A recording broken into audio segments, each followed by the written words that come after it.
करें।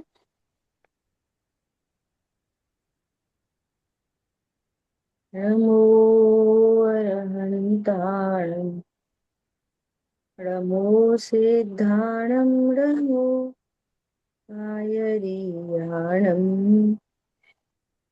नमो वज्रायाणं नमो लोहितवताय।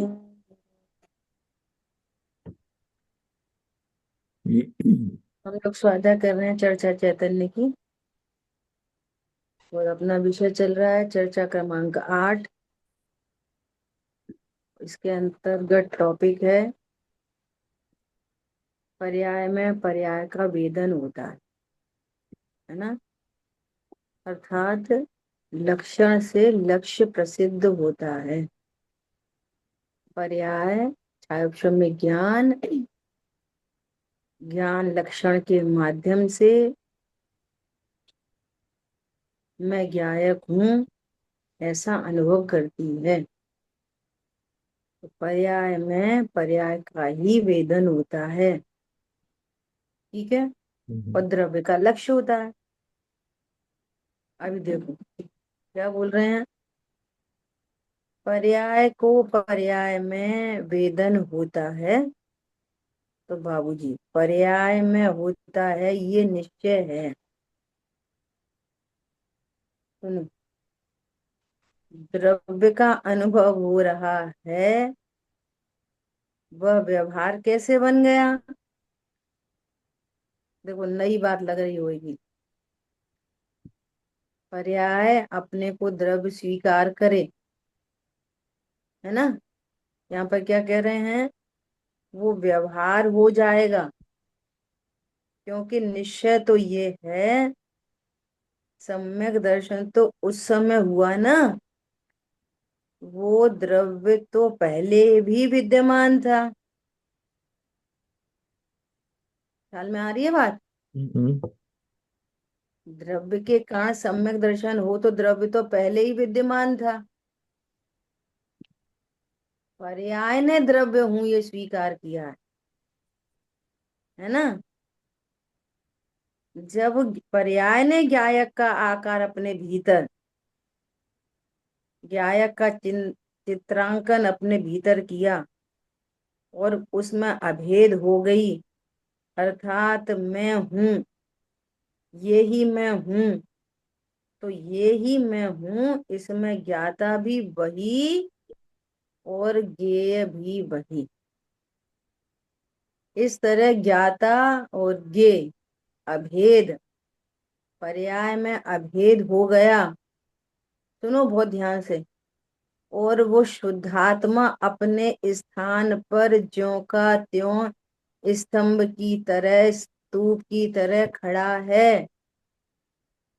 ये ज्ञायक ने, ज्ञान ने मैं ज्ञायक हूं ऐसा स्वीकार किया। इसका ही अर्थ है कि उसने अपने में ज्ञायक का चित्र बनाया। और चित्र बनाया मतलब मैं ज्ञायक हूं ऐसा स्वरूप जाना। ख्याल में आ रही है बात। दीदी कौन से पेज पर है अपन? इसके नेक्स्ट पेज पर है अपन। ये तो चर्चा अपनी कल हो गई थी। अच्छा। आपने पहले पेज खोल रखा था, बस बस इधर ही ये पढ़ा है अपन ने अभी तक। ठीक है। ठीक है। ऐसा क्या बोल रहे हैं कि पर्याय में अभेद हो गया का अर्थ कोई पर्याय द्रव्य बन गई, द्रव्य पर्याय बन गया, ऐसा नहीं। द्रव्य अपने स्थान पर ज्यों का त्यों खड़ा है, वो पर्याय ने मैं द्रव्य हूं ऐसा स्वीकार किया है। समझ में आई बात। पर्याय ने मैं द्रव्य हूं मतलब मैं आत्मा हूं ऐसा स्वीकार किया। वो पर्याय पहले क्या स्वीकार करती थी कि मैं शरीर हूं ऐसा स्वीकार करती थी सरल बात में।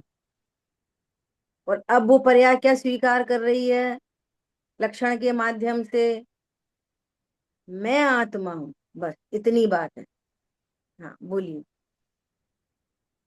दीदी प्रायः जब हम बुद्धिपूर्वक ऐसे चिंतन सोचते हैं ना, जैसे मैं गायक हूँ इस तरह से, तो उस समय हम्म। हम जब यह विचारधारा चलती है तो उस समय पर्याय ही होते हैं ना, मतलब पर्याय ही होती है हाँ ना।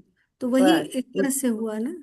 हाँ बस बस उस समय उस पर्याय में ये ऐसे विकल्पात्मक चिंतवन होता है ना। आगम से समझा, स्वरूप समझा, युक्ति से समझ में आ रहा है, सही बात है। इंद्रियां तो ज्ञान नहीं करती हैं, मैं ही ज्ञान वाला हूँ, है ना। फिर मैं ध्रुव हूँ, मैं परिपूर्ण हूँ। तो ये विकल्पात्मक चिंतवन चलता है। ठीक है। इस विकल्पात्मक चिंतवन में राग की धारा चलती है साथ में पैरेलल, अत्यंत मंद कषाय चलती है ना। और जब वो ज्ञान में मैं गायक हूं, अब ये विकल्प भी नहीं, बस मैं बन के बैठ गया, है ना। तो अब वहां चिंतवन नहीं रहता, अपने अस्तित्व की स्वीकृति होने पर वहां राग भी नहीं होता, तब वीतरागता प्रकट होती। विकल्प की जरूरत नहीं है। अब अब तो मैं हूं। अब इसके लिए सरलता से यही एग्जाम्पल है कि ऐसे कोई अभी विकल्प नहीं रहता ना कि मैं स्त्री हूँ। नो। बस मैं हूँ, बिना सोचे बिना समझे, जरूरत नहीं पड़ती, सोचने की जरूरत नहीं पड़ती, चिंतन की जरूरत नहीं पड़ती। बस मैं स्त्री हूँ। इसके लिए कोई विकल्प की जरूरत होती है? कभी कोई विकल्प करता है सुबह उठ के रात को सोने से पहले? एक धारा चलती है। ऐसे ही यहाँ एक एक सहज ही ये बात बन जाती है कि मैं आत्मा हूँ। अब इसके लिए विकल्प की आवश्यकता नहीं होती, लेकिन पूर्व में विकल्प होते हैं। ख्याल में आई बात? सुबह की चर्चा से बात करें, 7 तत्वों के विकल्प होते हैं, लेकिन विकल्प किसके लिए किए जाते हैं? कि निर्णय के लिए। और निर्णयात्मक बात नहीं हुई और अकेला विकल्प हुआ तो उसका कुछ मतलब नहीं रहता। क्या बोला? निर्णयात्मक नहीं है, बस हमने तुरंत विकल्प कर लिया, नहीं नहीं नहीं नहीं, मैं तो गायब हूँ गायब हूँ गायब। और डिसीजन मेकिंग नहीं हुई कि ये वस्तु न्यारी है। तो ऐसे विकल्प, गायक के विकल्प से थोड़ी कुछ काम बनता है ना। ऐसा। तो क्या बोल रहे हैं अभी? ये अभेद को का ब्रैकेट ओपन कर रहे हैं कि ज्ञान और गायक अभेद हो गया। अभेद मतलब कुछ चिपक गया, कोई पर्याय द्रव्य में घुस गई, कि द्रव्य पर्याय में आ गया, ऐसा कुछ नहीं। द्रव्य द्रव्य की जगह खड़ा है, पर्याय पर्याय की जगह खड़ी है। स्तंभर प्रकट हुआ तो अपनी जगह प्रकट हुआ, राग का अभाव हुआ अपनी जगह अभाव हुआ। अभी भी शेष राग खड़ा है, अपनी जगह है। सब ऐसे ही वस्तु व्यवस्था है। समझ में आ रही है? देखो, क्योंकि यहाँ प्रिंसिपल का खंडन नहीं होता, उत्पाद व निरपेक्ष ध्रुव है। तो उत्पाद हुआ, ज्ञान पर्याय में उत्पाद हुआ, मैं ध्रुव हूं और ध्रुव अपनी जगह खड़ा है। मैं शरीर हूं, इस बात का व्यय हो गया। ऐसे अज्ञान का व्यय हुआ, सम्यक ज्ञान का उत्पाद हुआ, और ध्रुव ध्रुव की जगह खड़ा रहा। और इसी बात को कहते हैं कि ज्ञान गायक से अभेद हो गया। समझ में आ रही है बात?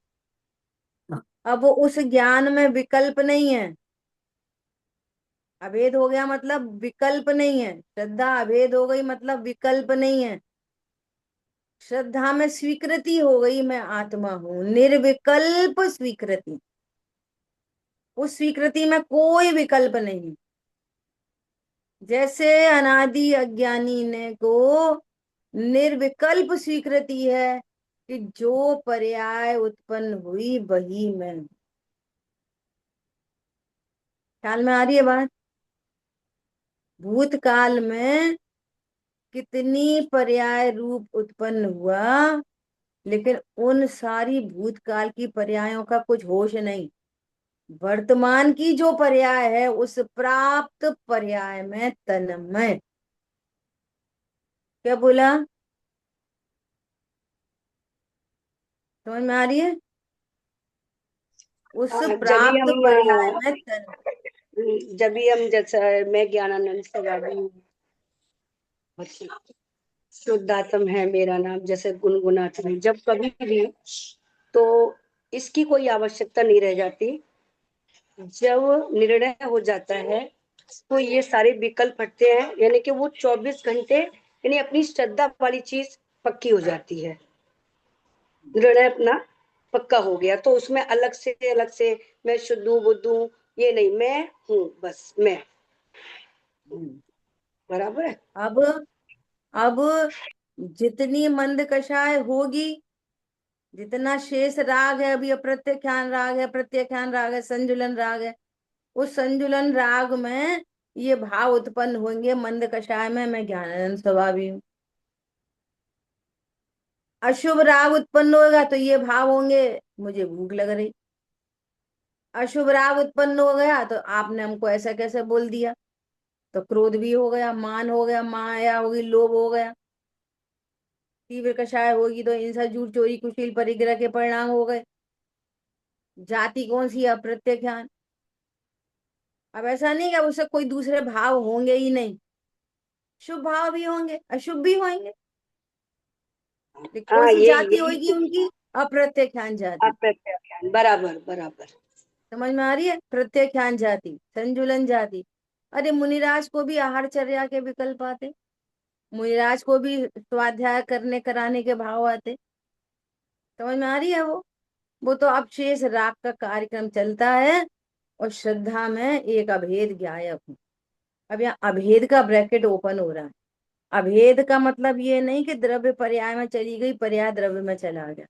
द्रव्य द्रव्य के स्थान पर है, पर्याय पर्याय के स्थान पर है। अब पर्याय का अनुभव ये हो गया कि मैं तो आत्मा हूँ, बस। ख्याल में आ रही है बात? ऐसा तो क्या बोल रहे हैं, प्रिंसिपल में फर्क नहीं पड़ता। अगर यहाँ फर्क डाल देंगे तो सारे जगत में फर्क पड़ जाएगा, और पर पदार्थ आत्मा में प्रवेश करने के अधिकारी हो जाएंगे।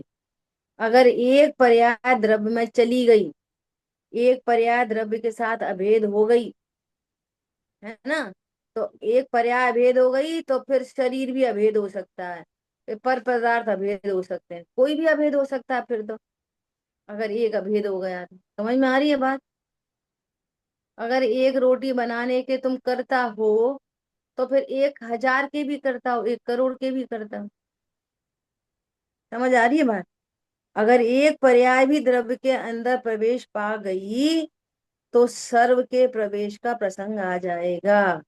ज्यायक पर्याय से भिन्न तत्व है, भिन्न माने परस्पर विरुद्ध लक्षण वाले तत्व हैं ये।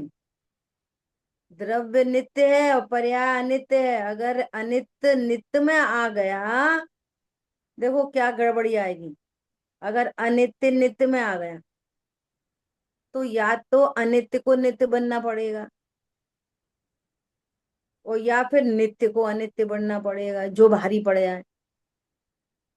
अगर द्रव्य भारी पड़ जाए तो पर्याय को वो नित्य कर देगा। समझ में आ रही है बात? तो सारी समस्या खड़ी हो जाएंगी। अगर ज्ञान नित्य हो गया, श्रद्धा नित्य हो गई, तो चारित्र भी नित्य हो जाएगा। समझ में आ रही है? पर चारित्र की परिणति में अभी थोड़ा सी वीतरागता है और राग बहुत है, तो फिर अब अनंत काल के लिए थोड़ा राग और थोड़ी वीतरागता रह जाएगी। क्यों? वो अनित्य पर्याय भी क्या हो जाएगी? नित्य। समझ में आ रही है बात? अरे पॉइंट समझ में आ रहा, नहीं आ रहा? अगर अनित्य नित्य हो जाए तो कितनी बड़ी दिक्कत आएगी। मुक्ति नहीं हुई कभी। हाँ, फिर बस वही चौथे गुण स्थान वर्ती बना रहेगा अनंत काल, ये दिक्कत आएगी। और यदि अ, नित्य अनित्य बन जाए तो द्रव्य का ही नाश हो जाएगा। जैसे पर्याय का नाश होता है, ऐसे द्रव्य का नाश हो जाएगा। जब द्रव्य का ही नाश हो गया है तो फिर क्या तो मिथ्या दर्शन का होगा, क्या तो सम्यक दर्शन का होगा, सारी बात ही खत्म हो जाएगी।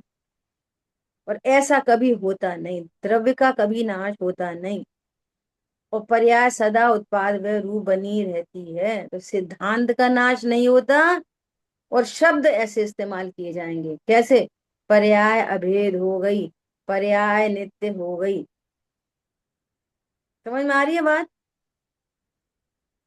शब्द ऐसे ही चलते रहेंगे, लेकिन वो नित्य नहीं होगी। वो अनित्य पर्याय का बोल बदल जाएगा। अनित्य पर्याय बोलेगी कि मैं नित्य हूँ। गजब की बात है। जो पर्याय अभी तक अपने को अनित्य स्वीकार करके दुखी हो रही थी, वो पर्याय अब कहेगी नहीं नहीं, मैं तो नित्य हूँ, मेरा नाश कभी नहीं होगा। समझ में आ रही है बात? और ऐसा बोलते बोलते मर जाएगी, फिर नई पर्याय उत्पन्न होगी, फिर वो बोलेगी मैं नित्य हूँ। फिर वो मर जाएगी, फिर नई पर्याय उत्पन्न होगी, वो बोलेगी मैं नित्य हूँ। समझ में आ रही है बात?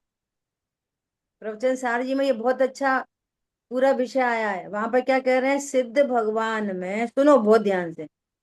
सिद्ध भगवान कौन होता है? सिद्ध भगवान आत्मा की पुद्गल। आत्मा। देखो, पुद्गल का निषेध करने के लिए बोलेंगे आत्मा। आत्मा में कौन बनता है? ध्रुव सिद्ध नहीं बनता, पर्याय सिद्ध होती है। समझ में आ रही है बात? अब फिर से प्रश्न है, सिद्ध कौन बनता है? पुद्गल की आत्मा? कि कोई नहीं, ना पुद्गल ना आत्मा, पर्याय। आत्मा की पर्याय सिद्ध बनती है। पुद्गल तो बनता ही नहीं, लेकिन ध्रुव भी नहीं सिद्ध बनता। सिद्ध हाँ, कौन बनता है? बराबर बराबर है। पर्याय, हाँ। पूर्ण शुद्ध पर्याय। हाँ। और ध्रुव ध्रुव बना रहता है। हम्म। अब वहां पे पता क्या लिखा है कि अब सिद्ध अवस्था में जो अनंत चतुष्टय प्रकट हुए, अव्ययवाद सुख आदि प्रकट हुए, है ना, सूक्ष्मत्व आदि गुण जो प्रकट हुए, वे कैसे प्रकट हुए? उनका ऐसा उत्पाद हुआ जिसका कभी विनाश नहीं होगा। तो उसके लिए क्या लिखा? विनाश रहित उत्पाद। समझ में आ रही है बात? और जिन अज्ञान मोह राग द्वेष का विनाश हुआ, तो उनका कैसा विनाश हुआ? उत्पाद रहित विनाश। अब द्वारा कभी उत्पाद नहीं होगा राग आदि का, हाँ जी। तो वो कैसा विनाश हुआ है? उत्पाद रहित विनाश। विनाश। बहुत सुंदर। और अनंत चतुष्टय आदि का उत्पाद हुआ, वो कैसा उत्पाद हुआ? विनाश रहित उत्पाद। तो क्या अब उत्पाद व्यय नहीं होगा? कि और उत्पाद व्यय तो होगा, वही उत्पाद फिर से, फिर वही ऐसा कर। उत्पाद, फिर अनंत सुख, फिर अनंत सुख, फिर हर समय नया नया नया नया नया अनंत सुख। हर समय नया नया नया नया नया केवल ज्ञान। लेकिन वो व्यय नहीं होता क्या? कि व्यय होता है, लेकिन वैसा का वैसा फिर उदय होता है। वही का वही नहीं, वैसा का वैसा। क्या बोला? वही का वही तो द्रव्य है, और वैसी की वैसी पर्याय। क्या बोला?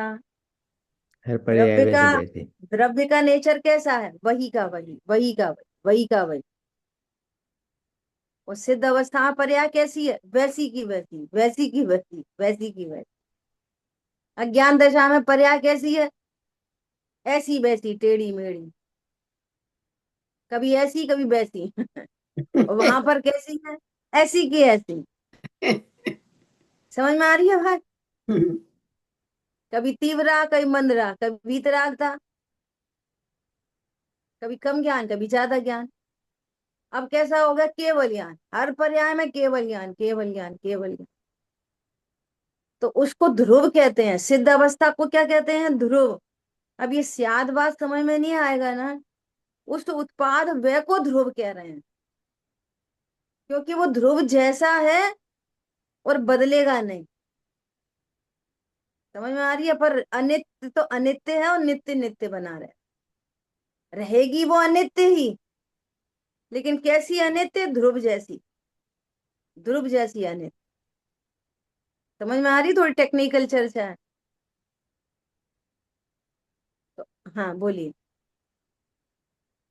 दीदी, जब हम कहते हैं कि हम एक निर्णय हो गया जो, तो निर्णय की पर्याय भी वैसे ही बनेगी ना। हाँ, कोई उसमें देखो क्या परिवर्तन? है, कल सुबह अपनी क्लास में भी यही चैप्टर आने वाला है। क्या है कि जो निर्णय होता है ना, निर्णय, है ना, तो अभी निर्णय के साथ में पैरेलली जब तक वो कर्ण लब्धि में नहीं चढ़ता ना, अब इस बात को हमें कर्णान योग से समझना पड़ेगा। इस बात को किससे समझना पड़ेगा? कर्णान योग से। जब तक कर्ण लब्धि में नहीं चढ़ता ना, तब तक वो निर्णय फ्लक्चुएट होता हो जाता है। कभी तीव्र मोह, कभी मंद मोह, और मंद और मंद मंद, फिर वो उसमें फ्लक्चुएशन हो जाएगा, तीव्र मंद मंद ऐसे चलता रहता है। इसलिए प्रायोगिक लब्धि तक ऐसे ही चलते रहेंगे, फिर प्रायोग में आ जाता है, फिर अंत कोड़ा कोड़ी सागर का बंद होने लगता है, फिर कोड़ा कोड़ी का होने लगता है, फिर अंत कोड़ा कोड़ी, ये कार्यक्रम चलता रहता है। समझ में आ रही हो? और जैसी कर्ण लब्धि में चढ़ा, उस निर्णय पूर्वक अब नहीं लौटेगा वापस, अब वो सम्यक्त को लेके ही आएगा। और वहां पर भी मोह है, लेकिन कैसा मोह है? टूटता टूटता टूटता टूटता टूट टूट गया, ऐसा मोह मैंने है यो कर्ण लब्धि में। इसके पहले एक कोड़ा कोड़ी जो बोला वो उसको रिपीट, प्लीज उसको रिपीट कर देना। ये कह रहे हैं जब प्रायोगिक लब्धि में जीव आता है तो उसके कर्म जो पहले बन रहे थे ना, वो उनकी स्थिति डाउन हो जाती है, अंतः कोड़ा कोड़ी में आ जाता है, अंडर अंडर क्रोर्स में। और पहले कैसा बन रहा था? कोड़ा कोड़ी, अब हो गया अंतः कोड़ा कोड़ी। पहले अब कोड़ा कोड़ी नहीं समझ में आया, पहले बहुत बंद हो रहा था और अब अच्छा, अल्प ये बंद हो अंता, रहा है। हाँ, अंता कोड़ा कोड़ी का मतलब क्या हुआ? जैसा ऐसा कहते हैं ना, अंडर थाउजेंड, थाउजेंड के अंदर अंदर, ऐसा बोलते हैं ना, ऐसा तो कोड़ा कोड़ी के अंदर अंदर। पहले बंद रहे थे बहुत, कोड़ा कोड़ी सागर, सागरों का बंद हो रहा था, अब कितना हो गया? अंत है, अंडर हो, उसके अंदर, उसके नीचे नीचे बंद होने लगा। अभी संख्या बहुत है ना, तो उसको ऐसे क्या समझाएं। जैसे बहु पहले अल्प हो ऐसा रहा था, समझती पहले हो रहा था 20 करोड़ का बंद, हूँ। और अब होने लगा 99,00,900। अल्प हो गया। समझ में आ रही है बात? बस ऐसा। तो वो अंत है, अंडर हो गया, under thousand, under lakhs, under crore, ऐसा। ठीक है? तो अभी जो निर्णय है वो, अब देखो इसको भी अपन ऐसा समझें अगर, तो एक साइड में हमारा निर्णय क्या है कि मैं जीव हूं, मैं अकर्ता हूं, है ना, मैं परिपूर्ण हूं। और दूसरी तरफ तुरंत ऐसा लगने लगेगा थोड़ी देर बाद, अरे तो हमारा नुकसान हो गया। ठीक है, हम गायक तो हैं, परंतु खबर आई कि अरे वो 50 लाख का नुकसान हो गया, अरे हमारा तो नुकसान हो गया। समझ में आ रही है बात? अब इसको चारित्र से नहीं ना आंकना, श्रद्धा से ही नाप, ज्ञान से ही नाप। श्रद्धा में अटूट ऐसा नहीं, ये तो कोई मेरी हानि नहीं है, ऐसा जीव करते करते कर्ण लब्धि में चढ़ जाएगा। और नहीं तो कभी फिर तीव्र मोह, कभी मंद मोह, कभी तीव्र मोह, कभी मंद मोह। अब ये बोलते भले ही रहे ऐसा कि नहीं नहीं हमारा निर्णय तो हो गया हमारा, अभी कल पूरी चर्चा आएगी यही वाली, यही वाली आने वाली है कल सुबह। प्रश्न यही डाला है वहां पे कि आप तो ये कहते हो कि मिथ्या दृष्टि को तत्व श्रद्धान है, और फिर प्रवचन सार जी में ये लिखा है कि आत्मज्ञान शून्य, तत्व ज्ञान कोई कार्यकारी नहीं है। अब जमा खर्चा तो उसे सब, जीव की परिभाषा, जीव की परिभाषा, आश्रय बंध संबंध या मोक्ष की परिभाषा, लेकिन ये ऐसा जीव मैं ही हूं, अजीब ज्ञान के गे हैं। जैसे मान लिया किसी ने 50 लाख का दान दिया, तो काय को महिमा आ रही है अपनी दान से? अब तुम्हारे ज्ञान में तो फिर आश्रव करने योग्य हो गया ना।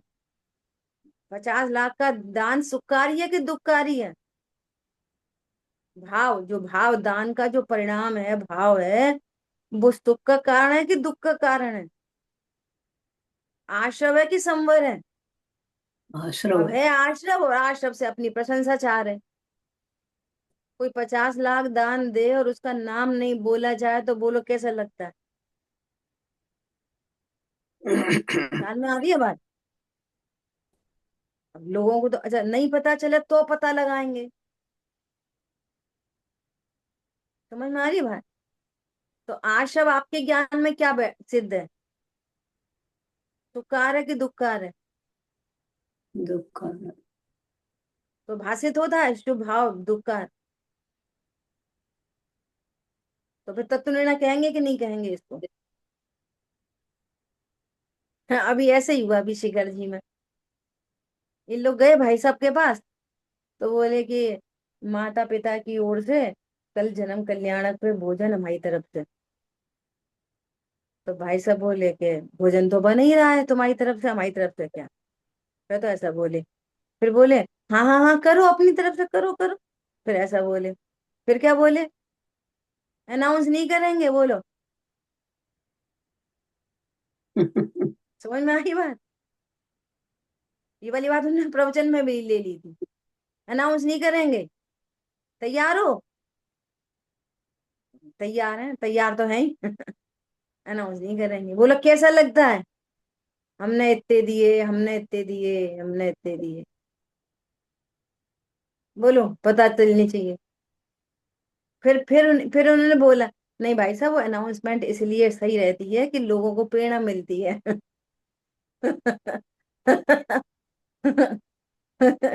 ख्याल में आ रही है बात? सोचो कैसे भाव रहते हैं। बोलो। और जैसे मान लिया अपन ने ज्यादा दिए हों और पता चले अच्छा वो इंद्रदानी बने थे तो उनने तो इतने ही दिए, हमने तो इतने दे दिए, बेकार में दे दिए, हम बन गए इतने में ही काम हो जाता। बोलो आप सोचो परिणति किधर जाती है। अभी मैं फिर से बोल रही हूँ, इसको चारित्र से नहीं मैच अप करना, कषाय से। इसको ज्ञान से मैच करना, इसको श्रद्धान से मैचअप करना। इस बात को बात करी जाएगी चारित्र से, समझनी ज्ञान से है।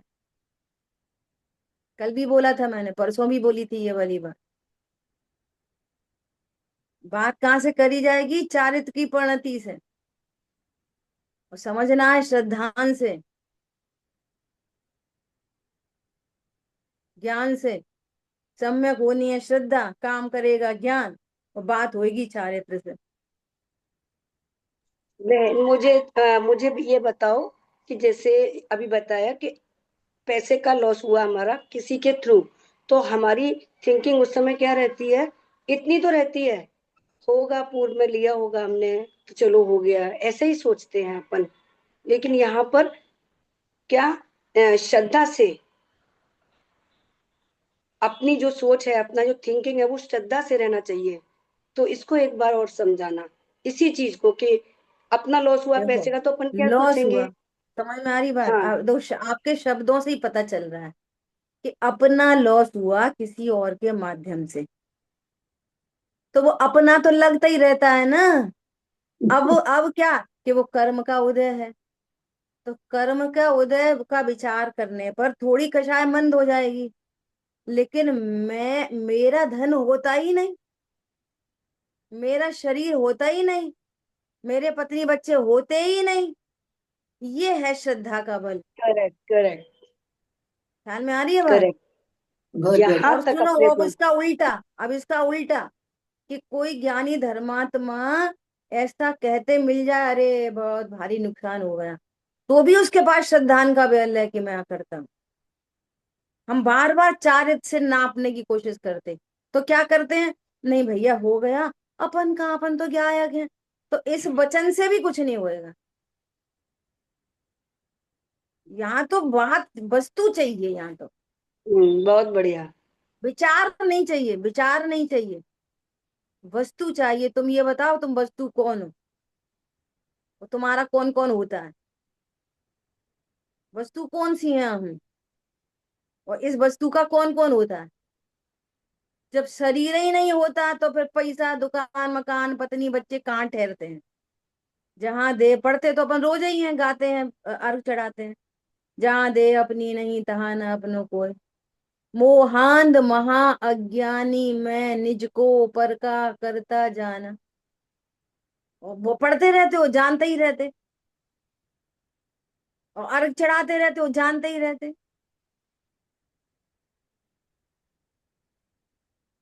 समझ में आ रही है बात?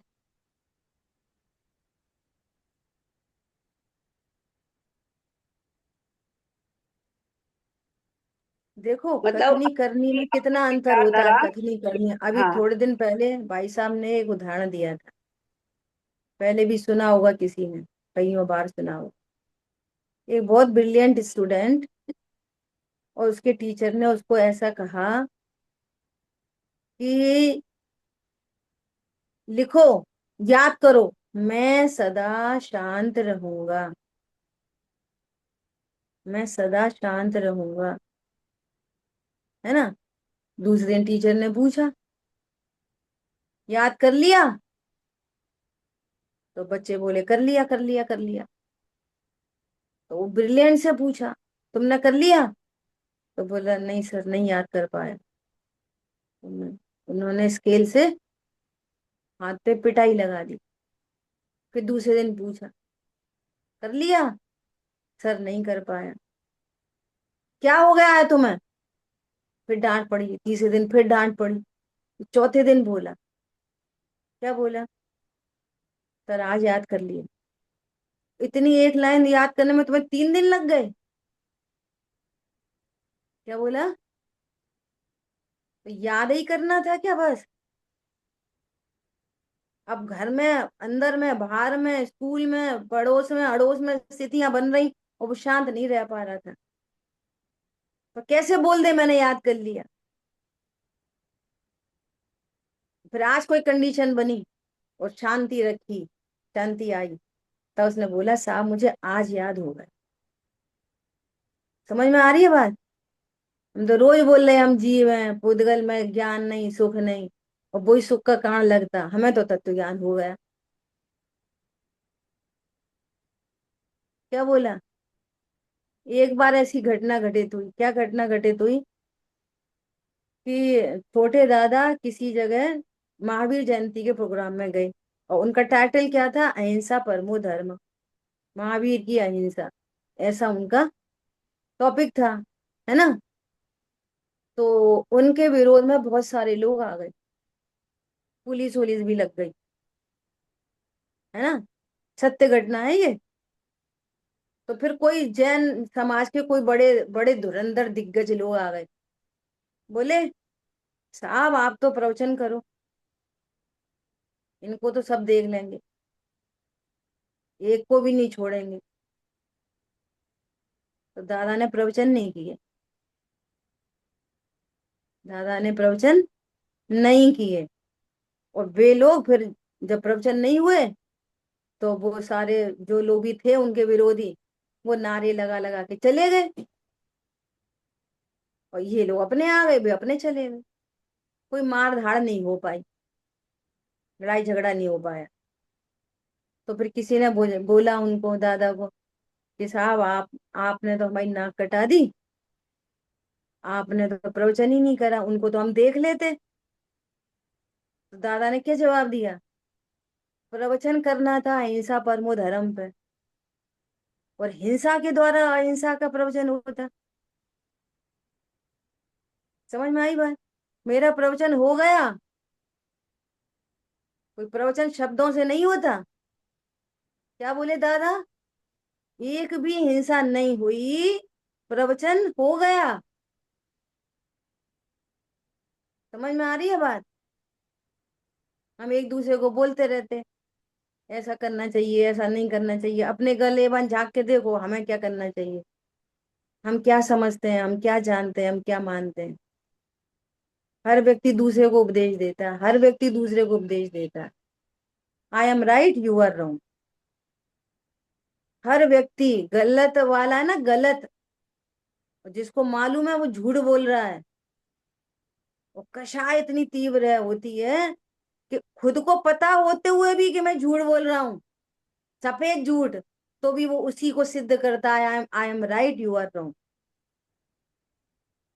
समझ में आ रही है बात? तत्व ज्ञान किसे कहते हैं? इसलिए बार बार ये शब्द आता है, करोड़ों बार। शब्द नहीं चाहिए, विचार नहीं चाहिए, वस्तु चाहिए।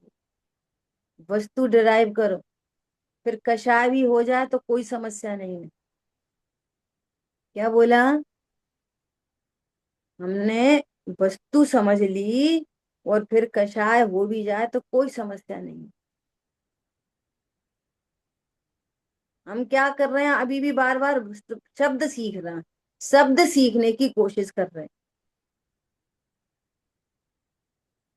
और कर्म के उदय का विचार करना भी बहुत सरल बात है, बहुत सरल बात। इतनी सरल बात है, मैं तो बिल्कुल साक्षात देखती हूँ। मैंने पहले भी एक बार एग्जाम्पल दिया था। हमारे यहाँ एक मेड आती है, उसके शब्द थे बिल्कुल डॉट टू डॉट। क्या बोली? मेरे है ना, मेरे 80,000 रुपए किसी ने मार लिए, पहले ऐसा बोली। फिर दूसरा दूसरी का नाम लिया कि वो तो उन्होंने हमारे पड़ोस में रहती है, उनने बोला था, उनके चक्कर में फंस गए, ऐसा बोली। और तुरंत उसका स्टेटमेंट बदल गया, है ना, उसके चक्कर में फंस गए। फिर तीसरा स्टेटमेंट खुद ही का क्या था? अब उनके चक्कर में क्या फंस गए, अपनी मती मारी गई। तीसरा स्टेटमेंट क्या आ गया? अब वो कौन अपने को करती भाभी, है ना, अपनी मती मारी गई, अपन को चेक करना चाहिए था। तीसरा स्टेटमेंट ये आ गया। अब चौथा स्टेटमेंट क्या आया? अब भाभी होएगा कोई पूर्व का युद्ध है।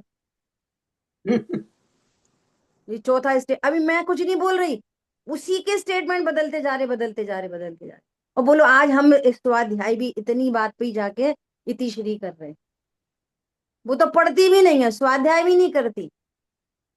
वो तो, हम तो जितना बोलते रहते हैं, घर में बाइयां होती है तो अपन चर्चा करते रहते हैं, ऐसे बीच बीच में मौका लगता है तो। ख्याल में आई बात? तो कर्म का उदय तो अन्यमति भी विचारते हैं और अपने को देह समझते हैं, अपने को पत्नी बच्चों वाला समझते हैं, और हम भी पत्नी बच्चों वाला समझते हैं, तो हम भी कर्म के उदय का विचार कर लेते हैं। तो कौन सी बड़ी बात हो गई? कुछ नहीं हुआ। ख्याल में आ रही है बात? यहाँ तो तत्व ज्ञान बहुत बड़ी चीज है और अपनी है इसलिए छोटी चीज है। ठीक है, देखो आगे क्या कह रहे हैं। ज्ञायक पर्याय से भिन्न तत्व है। बात कहां से चल रही थी? सिद्ध पर्याय, विनाश रहित का उत्पाद, और वहां पर वो क्या बोलते हैं, जो विनाश हुआ उसका कभी उत्पाद नहीं होगा, और जो उत्पाद हो गया उसका कभी विनाश नहीं होगा, लेकिन उत्पाद हुए तो भी होगा, है ना। ये तो क्या करें, ये परस्पर विरुद्ध लक्षण वाले हैं। वो अनित्य है और ये नित्य है। अगर नित्य अनित्य में आ गया तो फिर अन्य पदार्थ और अन्य सारा जगत चिल्लाएगा कि तुमने कानून भंग किया। समझ में आ रही है बात? इसलिए अब तुम्हारा दरवाजा खोल दो। अब अचेतन भी चेतन में आएगा। यदि पर्याय द्रव्य में चली गई तो अचेतन भी चेतन में आएगा और चेतन भी अचेतन हो जाएगा, सारा खेल खत्म हो जाएगा।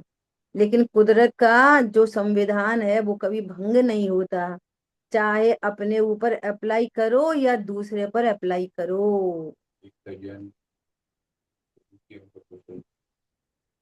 समझ में आई बात? है ना। देखो अभी अपना ये टॉपिक तो हुआ है पूरा, है ना। अब नया आ रहा है पर्याय का ज्ञायक, है ना। इसकी चर्चा अपन कल करेंगे। एक प्रश्न आया है मेरे पास, है ना। क्या प्रश्न आया है कि एक जगह तो ऐसा कहते हैं कि द्रव्य ही पर्याय रूप हो जाता है ना, और दूसरी तरफ ऐसा कहते हैं कि द्रव्य की पर्याय होती है। कौन समझ में आया? ऐसा ही प्रश्न है, आप में से सुन रहे हैं एकता जी। आपका ऐसा ही प्रश्न है क्या? हाँ जी। है ना? अभी देखो, इसमें क्या है कि ये जीव ऐसा समझता है कि मेरी पर्याय अन्य से होती है। क्रोध क्यों उत्पन्न होता है?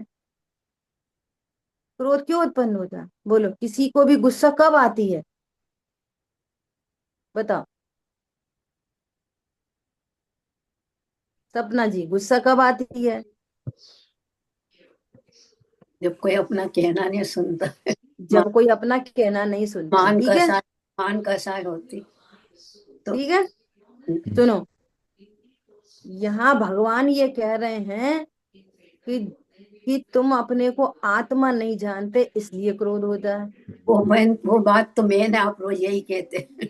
वो मेन है। समझ में आ रही बात? हाँ। और जो क्रोध की पर्याय उत्पन्न होती है वो अपने में से अपने में उत्पन्न होती है, पर से नहीं होती। यदि पर द्रव्य राग करा दे नहीं। तो फिर मुनिराज, मुनिराज की कोई बात नहीं मान रहा, तो मुनिराज को भी क्रोध आना चाहिए। समझ में आ रही है? और वे क्रोध के अयोग्य हो गए। क्यों? स्वरूप में स्थिरता विशेष हो गई है। अच्छा, अब मुनि, आप कहोगे मुनिराज से कंपेयर कर रहे हैं। अच्छा, दो मिथ्या दृष्टि में ही लगा लो। एक ही तरह की कंडीशन होने पर किसी को क्रोध आता है, किसी को नहीं आता। दो द्रव्यों के बीच में देख लो, दो मिथ्या दृष्टि। अच्छा, एक ही मिथ्या दृष्टि को देख लो, एक कोई कि उसी उसी परिस्थिति में कभी इसी को गुस्सा आ गई, उसी परिस्थिति में कभी इसी को नहीं आई। हाँ, ये सब मेरे साथ भी होता है। तीन कंडीशन हो जाती है। तो इससे सिद्ध होता है कि क्रोध पर नहीं कराता, क्रोध अपनी पर्याय में, अपने उपादान से, अपने समय में, स्वकाल में होती है। तो कहेंगे पर्याय द्रव्य की होती है, द्रव्य में से आती है। इस बात में पर का खंडन हो गया